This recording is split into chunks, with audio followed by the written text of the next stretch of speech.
안녕하십니까. 소공TV 박병희 중개사입니다.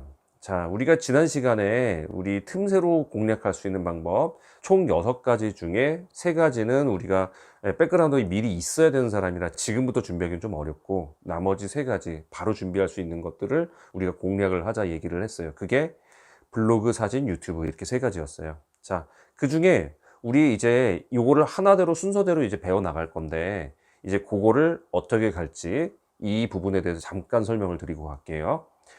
자, 목표라는 게 있어요, 누구나. 그 목표를 우리가 다 그냥, 그러니까 수준을 전부 다 이렇게 끌어올리면 할 게 너무 많아져요. 근데 우리는 유튜버도 아니고요, 블로거도 아니고요, 사진 포토그래퍼도 아니에요. 우리는 중개사입니다. 그러니까 중개를 하기 위해 얘네들이 서브를 해주면 되는 거지, 이거를 사진 작가처럼 할 필요 없고요, 유튜버처럼 할 필요 없고요, 블로거처럼 할 필요 없습니다. 그러니까 여러분들이 딱 거기까지만 해주면 돼요. 그 수준은 제가 그때 말씀드렸지만 이렇게 높지가 않고 굉장히 낮은 수준이라고 그랬어요. 그래서 그 부분까지를 1차적으로 할 건데, 여러분들 하다 보면은 양이 안 찰 수도 있어요. 요새 블로그 수준들 봤잖아요. 유튜브 수준들 보고. 예, 안 찰 수도 있기 때문에 저희가 기본적으로 요 정도는 해주면 틈새를 공략할 수 있다, 요 버전을 여기다 해드릴 거고요. 나중에 오프라인으로 전문가 과정도 좀 만들어 드릴 예정이에요. 그래서 제대로 할 수 있는 법, 그래서 그런 것들은 자기가 원하면 그것까지 가시는 거고, 그냥 나는 공인중개사에 필요한 요 정도만 딱 할 거예요, 그럼 여기서 무료로 얼마든지 할 수 있어요. 그러니까 그렇게 제가 좀 강의를 구성을 해 보려고 합니다. 자, 그래서 오늘 첫 번째는요, 사진에 대해서 얘기해 보도록 하겠습니다. 그럼 소공TV 출발합니다. 자, 오늘은 이제 사진에 대해서 이제 얘기를 해볼 건데요. 이 사진이란 게 왜 제가 사진을 제일 먼저 시작을 했냐면, 두루두루 다 쓰여요. 예. 그러니까 가장 기초 재료인 거예요. 음식으로, 요리로 따지면요, 1차 재료 다듬는 것, 그게 바로 사진인 거예요. 그래서 여러분 그렇잖아요. 재료가 신선해야 요리가 맛이 있는 것처럼, 어떤 이 사진에 대한 원판이 좋아야 나중에 뭐를 써도 그걸로 사용하기가 좋은 거예요. 근데 그거에 대한 가장 기초적인 게 바로 사진인 거예요. 그 다음이 동영상인 거고요. 그러면 우리가 이제 사진을 배울 때, 그냥 대충 해도 되냐, 이거를 제가 좀 많이 고민을 하게 돼요. 예전에도 이제 사진을 가르치다 보면, 지난번에도 말씀드렸지만 제가 파워블로거들도 가르쳐 봤는데, 사진을 가르쳐 보면 사람들이 이게 종류가 나뉘어요. 종류가 나뉘어서 이거를 제대로 배우고 제대로 만들려는 사람들이 있고, 그냥 찍는 법만, 그때그때 찍는 법만 알려주세요, 그래서 진짜 간소하게 그것만 딱 하고 하려는 사람들이 있어요. 그래서 요 괴리감이 조금 계세요. 근데 저는 사실 이제 이런 것들이 있거든요. 노출은 몇으로 하세요? 뭐 밝기는 몇으로 하세요? 뭐 10에서 뭐 100에서 몇, 이게 수치로 알려주는 사람들이 있어요. 근데 그거는요, 빛의 강도와 노출에 따라서 다 달라져요. 렌즈의 밝기에 따라 또 달라지고요. 이게 핸드폰마다 다 달라진단 말이에요. 예를 들어서 여러분들이 가진 핸드폰이 전부 다 같을 수가 없어요. 그렇기 때문에 그거에 대한 최대 밝기, 렌즈의 최대 밝기가 f1.4까지 가는 것들도 있고요, f2.8 또는 f4에서 끝나는 것들도 있고, 이 밝기 렌즈가 다 틀리단 말이에요. 근데 어떤 사람 밝기 f4로 찍었는데 그거를 밝기 10으로 하세요, 보정할 때, 이렇게 얘기를 해버리면 이게 다 다른 사진이 나와 버려요. 그래서 상황에 따라서 그렇게 좋은 사진이 나올 수가 없어요. 그래서 제가 말씀드린 건 그거예요. 수치 이런 거 생각하지 말라고요.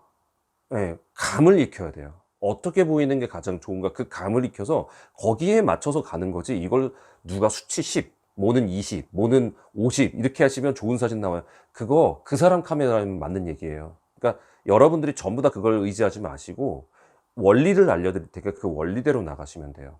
자, 일단 제가 2016년도쯤이었어요. 그러니까 그때 사진 찍었을 때의 그 구성을 좀 알려드릴게요. 자, 여기 보이시는 요 카메라입니다. 보시면 요 정도의 카메라였어요. 제가 이제 그때 운용하던 거는. 여기 이제 보면 D3S고요. 그리고 렌즈는 1424였어요. 당시 관광 렌즈, 니콘 관광 렌즈 중에 가장 이제 고가였고, 지금도 왜곡을 굉장히 잘 잡는 렌즈로 유명해요.